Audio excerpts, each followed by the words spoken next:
Hi everyone, Major Mark Beretta here for this special edition of CoveTalk. Thanks for joining us. Tonight is a very special one. We're talking to Captain Hugo Toovey, who's had a remarkable run-in with cancer on 2 occasions, and his story of resilience and courage and getting through that is something pretty special. Just a couple of reminders before we start. Remember the Cove writing competition is underway at the moment. If you've got a great idea you want to put down on paper, do it now and get it into the Cove competition. And also the Cove app is always there for you. Make sure you take advantage of it and use it. But Captain Hugo Toovey's story, as I said, is of resilience. He's been struck down by cancer, 2 different cancers on 2 different occasions.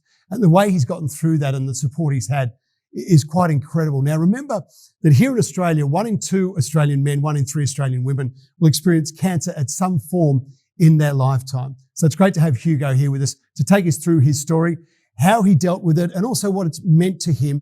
Hugo, thanks for coming along tonight. Thanks for the chat. Just to get us up to speed with where you are at the moment, just explain your role in Army at the moment. Thanks, Mark. Thanks for joining me on this talk. And look, I'm very fortunate that my role in Army, or at the moment anyway, is heavily involved in the health and welfare space. So I think it's I'm lucky that what I've gone through and the charity work I do as well on the side to kind of have that passion in uniform too. It's great because I feel like I put the uniform on, and the work I do at headquarters 4Com and the wider Army is heavily involved in all things health and welfare. Which is great. All right, let's go back and start this story. So you're 21 years of age, you're at RMC, you're bulletproof, life is great, you're in your dream role, everything's just, the future is opening up for you, it's beautiful. And things change pretty quickly. What happened? Yeah, that's it. So it was 6 months left before I graduated RMC. I went through ADFA, so at that stage it's like 3.5 years of training. The finish line's in sight. And I had this bit of a lump on my right testicle. It didn't have any pain. It felt relatively normal. Anyway, that little lump on my testicle I probably put off for about 6 months because like a lot of young blokes, you kind of think that, she'll be right. I'd go on Google and search lump on testicle, but I'd find like the most least severe thing I could find and be like, that's what it is. It's a benign cyst. But it wasn't until my old man prompted me.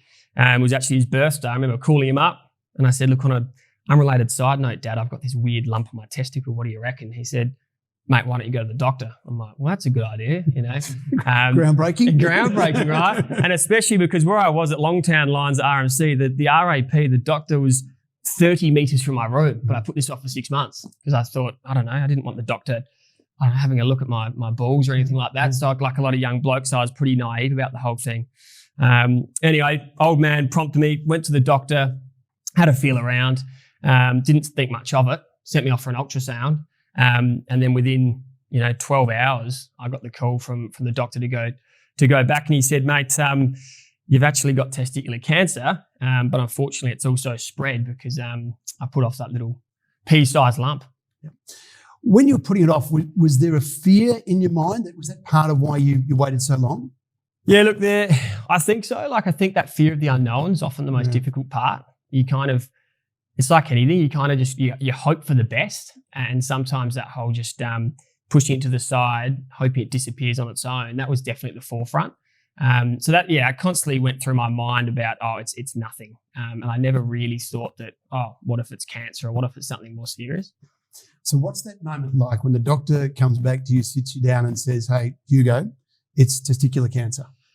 Look, to be honest with you, I was 21 and I was more worried about, is this going to impact me graduating, believe it or not, because I didn't actually know much about cancer. I didn't have any family history of cancer. And all I was keen on is, hang on, can I still graduate? And believe it or not, because the cancer had already spread and I was already having to have chemotherapy and the follow-on treatment, I could actually put a pause to that for 3 or 4 months, pretend nothing was going on, even though I had cancer all through my body. Finish RMC, do my last field exercise, told none of my mates or anything like that. I was very, very hidden about the whole thing. Graduated at Canberra, RMC, family flew over from interstate, and then 6 days later I was hooked up and having chemo. My twin brother shaved my head and away I went. So it was, a bit of that strange feeling, to be honest, especially being only 21, 22. Tell us about the treatment. What happens from the moment of that diagnosis? What's the first stop after that? So I had the removal of the testicle first and foremost. Did that happen almost straight away? Yeah, pretty much within 24 hours, Right. Removed the testicle, which while we're talking about testicles, Mark, I like talking about testicles. And it was a weird moment, right? I have to tell this story because I think it's important. Just been told I had testicular cancer, just been told it spread, pretty vulnerable moment. And I was in the office with my urologist, and he said, right, Hugo, surgery's booked in for tomorrow. Importantly, I need to ask you a question. I said, no worries. He said, do you want a fake testicle? And I remember saying, yeah, sounds pretty good. I was single at the time, thought, why not? And he got this little briefcase looking thing and kind of flipped it open. Kid you not, I wish I could make this up. And there were different sort of size, shapes and textures of fake testicles. And I remember literally feeling through these fake testicles, and he said, now what size do you want? I'm like, I don't know, match it up with my other one. Like, isn't that obvious? And he said, well, it's not uncommon for some blokes to want a bigger fake nut. And I do have a bit of a drunken party trick, which I won't do here. But now I kind of get why a fake nut could have been more fun. But anyway, it's called real or fake, but we don't have to. we can guess. Well, you can guess what goes on there. All about raising awareness, right? Yeah, exactly. Getting blokes to check their nuts in the shower. It's what it's all about. But look, I do find humour's actually helped me a little bit through, as you're about to talk about it, a lot more than just this particular journey. But over the last 9 years, humour actually has helped me get through some difficult times. But there I was, got my fake nut. And away I went, and then put it on pause for a few months, graduated, and then commenced chemotherapy, which was the type that did lose all my hair and got pretty crook and curled up against the toilet. So that stuff you see in the movies. Chemo can be different for different cancers, but for me that's how it was. And then unfortunately the chemo didn't quite do its job, so I had to have a really big abdominal operation to remove all my lymph nodes. I was pretty crook, ICU for a while and hospital for quite a while. So, that was quite a big 6 to 12 month journey from graduating as a young lieutenant, leading up to sort of, early 2022, 23, until I could really then embark on a military career and try and look, even when I was bald-headed and crook, I'd still go in. I was on a compassionate post in Adelaide. I'd still go to work at Headquarters 9 Brigade. I was the LO to the commander. I'd still try and do stuff. There's only so much I could do. But I didn't actually get to full-time work for probably a good 12 months after all those treatments and surgeries and stuff like that. Physically, how tough is it on the body? Yeah, look, it is. Like, it's very tough. And I was just having a chat offline about, I think the one positive is that I was pretty young and fit. So I think that, yes, it was tough, but I felt like I could respond pretty quickly. But yeah, look, it's not a great drug, right? Like a lot of the cancer treatments are. It kills all your healthy cells too. So you're very sick and you're very crook. I'm still on some active treatment at the moment, which lowers my immune system and stuff like that. So it's just stuff you always have to be mindful of. But a lot of people are on these medications for a long time, and it can really impact them long term as well. So this treatment goes on for a period of what, 4 or 5 years? Yeah. So the chemo went for just under 6 months, then the surgeries, but then there was the follow-on treatment I had with that. And then, like we're probably going to talk about soon, that it wasn't just the testicular cancer, and then it was the follow-on treatment that I had to have as a result of other health events. Okay, so let's talk about that. 5 years down the track, you get the all clear, testicular cancer gone, well done, celebrate. Bang, you get whacked again. Yeah, and that was a tough one because I was 26. I just got promoted to captain. Remember the feeling well. First time for a long time. I was medically upgraded. I got posted to Brisbane to 9 FSB. I was even lined up for a deployment. All exciting as a young captain, right? It's what you kind of want to do. And then I got the 5-year all clear scan, and that was kind of the, for those who have been impacted by cancer, and you would know very well with the work you do, that 5-year marks off on that big milestone. And I remember like cheering with my partner, having a champagne, like it was a big achievement to be all clear, like you're in complete remission. But that only lasted for about 2 months. And 2 months later, my bowels started playing up, and I thought, this isn't right. Young 21-year-old Hugo who put off that little lump for 6 months. At least I was a bit more proactive with my health, and it kind of went on for a couple of weeks. I remember saying to Amber, my partner, no, I got to go off to a doctor. Something's not right here. Inconsistent bowel movements, stomach pain. Went to the doctor, had a pretty routine colonoscopy. which I don't know if you're at that age yet, Mark. Of, I am. Colonoscopy. So I have been for a while. Okay. Pretty normal procedure, right? Let camera Really? up the bum, have a look what's going on. Like, it's not too invasive, you know. Yeah. And I didn't think much of it. I woke up, I was eating my turkey sandwich, you know, happy days. And then it wasn't until the doctor came out and said, mate, I found a few really nasty polyps. You know, they're probably nothing, but for your age, it's a bit strange if you had family history of bowel cancer. I thought, no. And I've heard that word. I was like, hang on, what? Anyway, I went to work the next day, dressed in my uniform, typing away at my desk. And I remember getting a call from the receptionist. And she said, hey, Hugo, Terry, the results came back. Terry needs to see you. And I thought, all right, I'm due to see him in 2 weeks. And she's like, no, he needs to see you this afternoon. Wow. And then I'm like, well, that's not good. You know, that sinking feeling in your stomach. And then went to the doctor's appointment and I knew something wasn't probably quite right. Walked in and he had this look on his face and he just turned his computer screen around and said, mate, sorry to say, but you've actually got bowel cancer. And that was very difficult to take on because it was 2 months after I'd just been cleared of testicular cancer. This was a completely new cancer, new primary cancer, had nothing to do with testicular cancer. It's just the timing of it was really bad luck. And bowel cancer is a killer, you know, it's the second biggest cancer killer. And at 26 years of age, you're being told you had bowel cancer, and that was tough.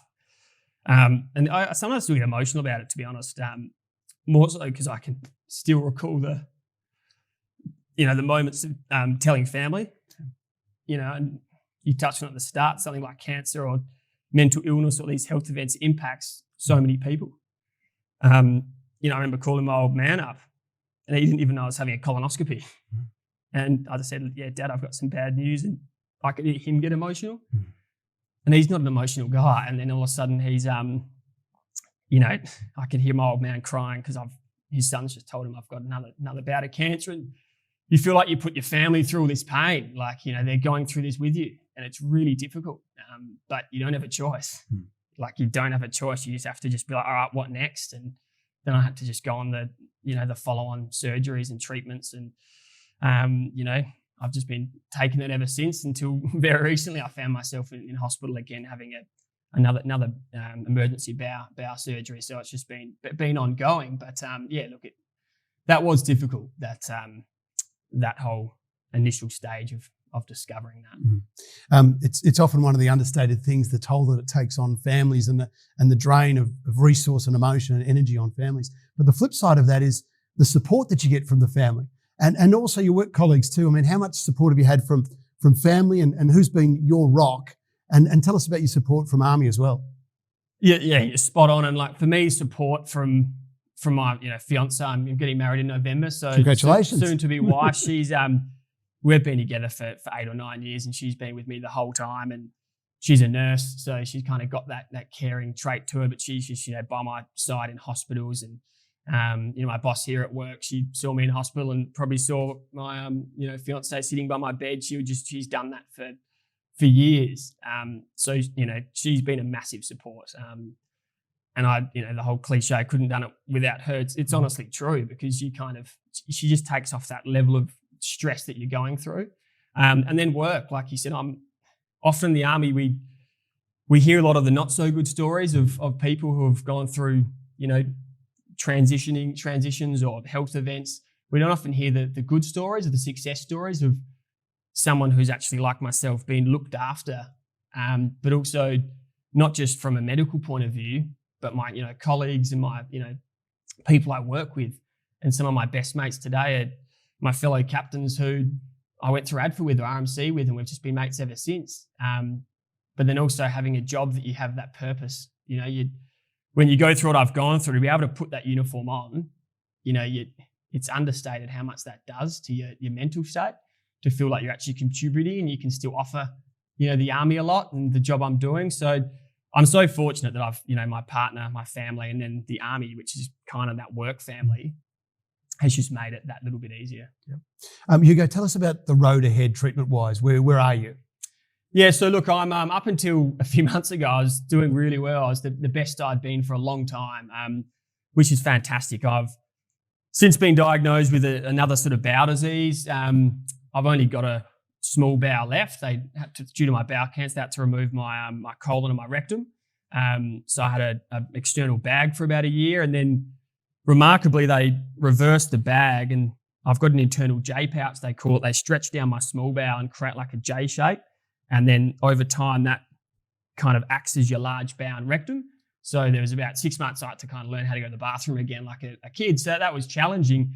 I still go to the bathroom, 10, 12 times a day, but that's just my new normal. Like I don't know any different now. It's kind of, I just adapt, and that's just me. And fortunately, it was getting to a stage where it was really good, really manageable. I was doing really well. And then I ended up back in hospital because I had a bowel obstruction, because I've had about 8 or so abdominal surgeries. I've got so much scar tissue. And part of my small bowel had twisted on itself, caused this bowel obstruction. Then it caused this dead bowel, and I had to remove 20 centimeters of my small bowel and stitch it back up. And I was pretty crook again. I'm only just sort of back end of recovering from that, which has been another bit of a little chapter. But I'm sort of back at work and feeling a lot better. I'm still on some treatment, which is sort of like a self-administered injection, which I've got another one next week.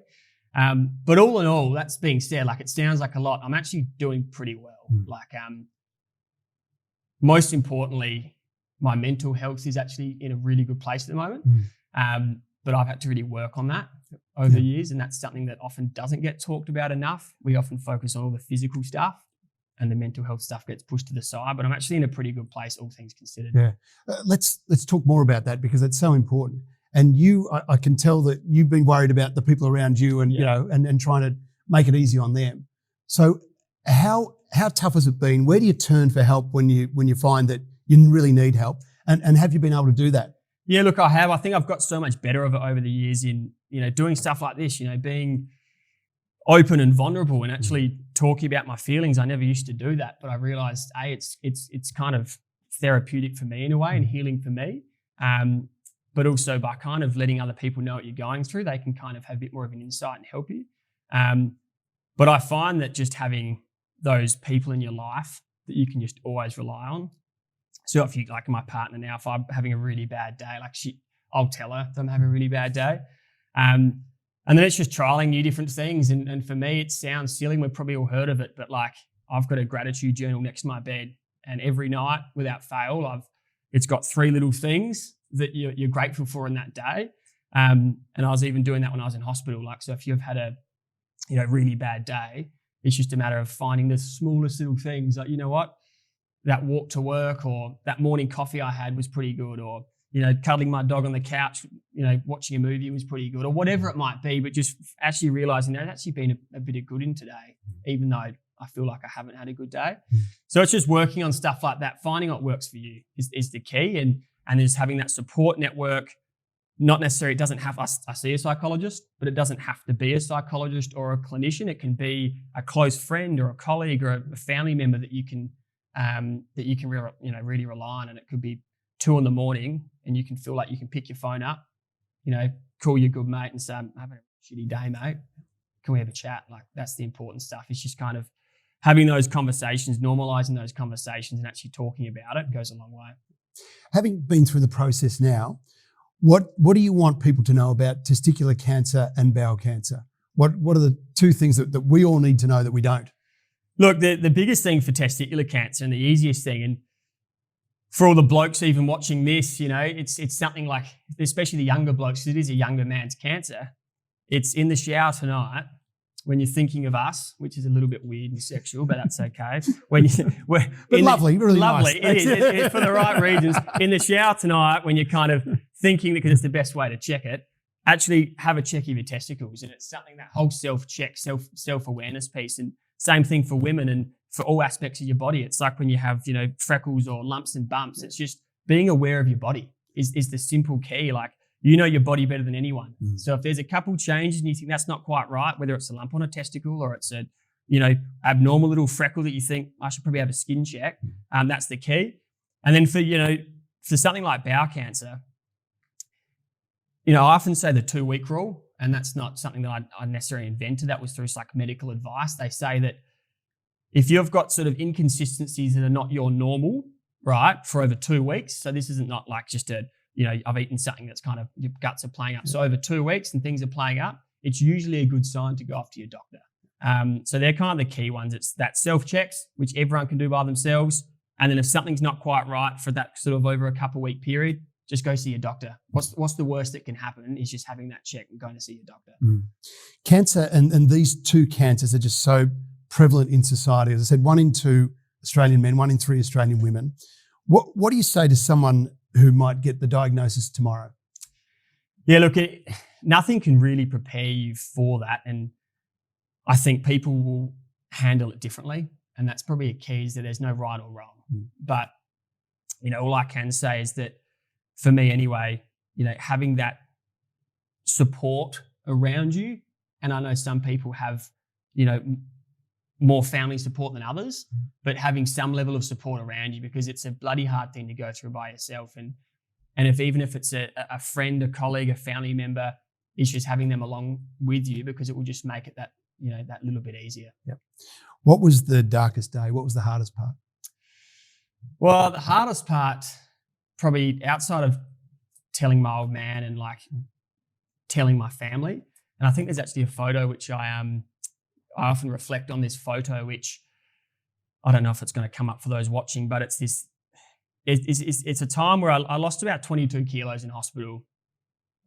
I was really crook. I had the bag, and I was so unhappy though.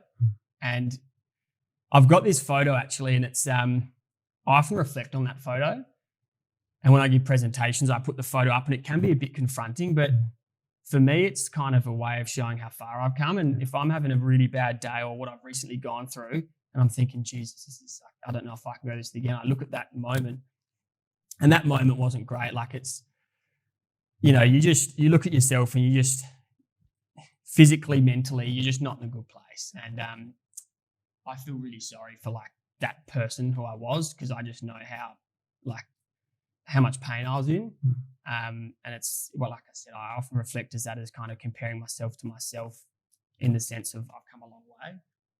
But that was, probably my darkest days. So how did you pick yourself back up? Yeah, look, it's tough. It is tough. And all those behind the scenes things that people probably don't see, they often see me as being that positive, optimistic guy, which, I'm generally pretty positive, but people really don't see the behind the scenes that, say, my partner sees. And that's why she's such a beautiful person, because she's probably put up with a lot of, me being at my absolute worst. So to be honest with you, she's probably the reason that I've kind of would give me that hope to pick myself up. Because when you've had times that, you don't think you'll make it through the end of the week or the month or whatever, having my partner there with that, whether it's bringing me frozen watermelon in the hospitals because it's the only thing I can eat, or that positive reinforcement, or just that, sense of, optimism and positive reinforcement really goes a long way. So she's been my rock for sure. Has it changed your outlook on life, the way you go about life? Yeah, look, it definitely has. I think, like I said before, I'm actually in a pretty good place at the moment. And when you go through these big health events, I'm sure there's people here today or people watching this who have gone through, massive events or adversity in their life, and it definitely does change your perspective. And I often a little tagline I like is the fact that life's bloody precious.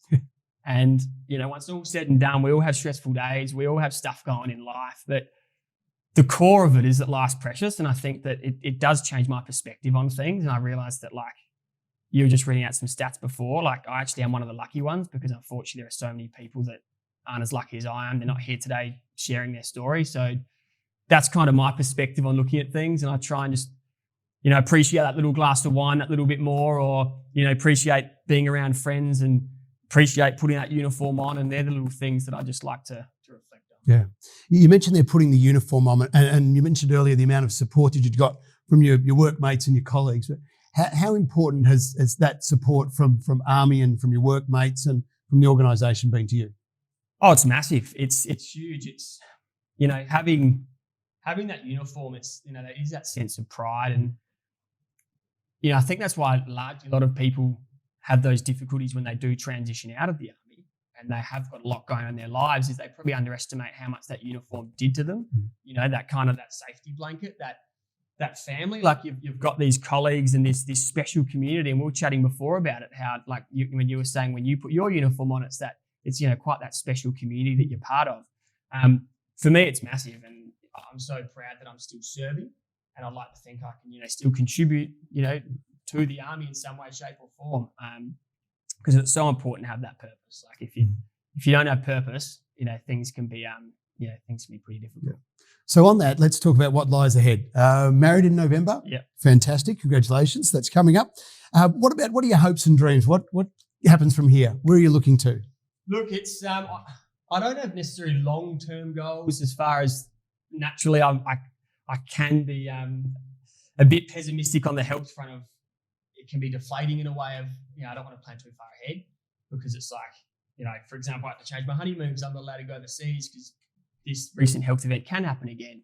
But that being said, I still like to look at things like the wedding coming up, and then also, like I was saying to my partner last night, we both would love to move back to Adelaide. We're both from Adelaide.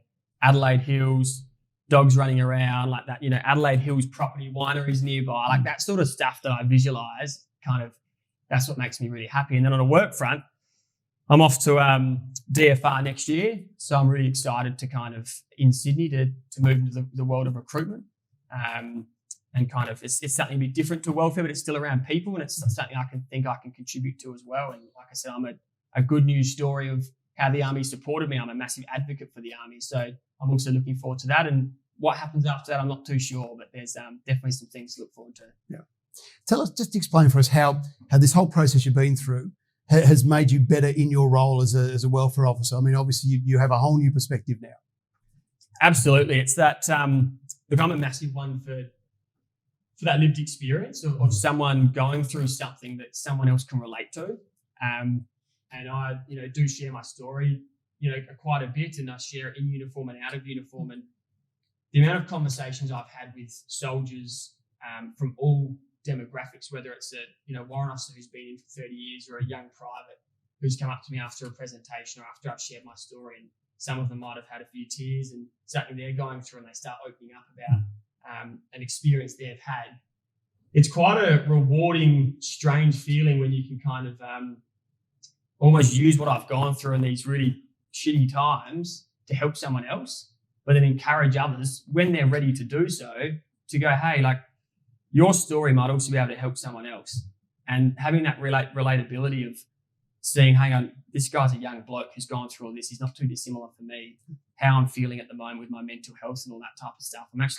I'm not alone. I'm not going through this by myself. So it's kind of just having those conversations, breaking that stigma down a little bit. So that's kind of what I'm really kind of embracing, enjoying doing at the moment.